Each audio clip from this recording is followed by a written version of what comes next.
अमरावती जिल्ह्याचे नवनियुक्त पालकमंत्री चंद्रशेखर बावनकुळे 31 जानेवारी रोजी अमरावती जिल्ह्याच्या दौऱ्यावर होते। जिल्ह्याचे पालकमंत्री या नात्याने त्यांनी जिल्हा नियोजन समितीची बैठक बोलावली। या बैठकीत अनेक बाबी प्रशासनाच्या उघड झाल्या। जवळपास 124 कोटीचा निधी विविध विभाग प्रमुखांनी खर्चच केला नाही, ही गंभीर बाब समोर आली। त्यामुळे पालकमंत्री चंद्रशेखर बावनकुळे कमालीचे संतप्त झाले। त्यांनी विभागनिय अधिकाऱ्यांचा जणू क्लासच घेतला। काही अधिकाऱ्यांच्या अकार्यक्षमतेबाबत त्यांनी थेट संबंधित मंत्री आणि त्यांच्या मुख्य सचिवांशी संपर्क केला। अधिकाऱ्यांच्या कार्यप्रणालीवर आलेल्या तक्रारी पाहत पालकमंत्री चंद्रशेखर बावनकुळे अत्यंत संतप्त झाले। सामान्य जनतेपर्यंत शासकीय योजनेचा लाभ पुरवण्याचे निर्देश दिले। जिल्ह्याचे पालकमंत्री चंद्रशेखर बावनकुळे यांनी नियोजन भवनात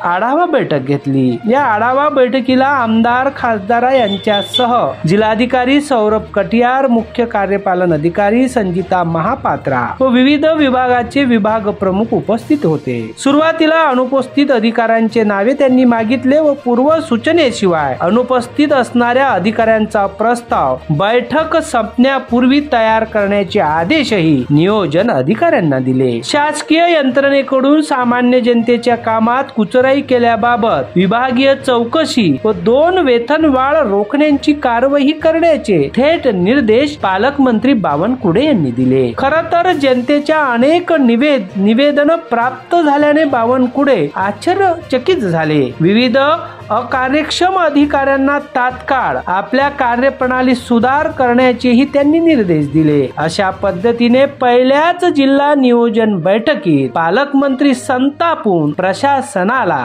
त्यांनी धारेवर धरले। अध्ययन समाचार लाईव्ह अमरावती।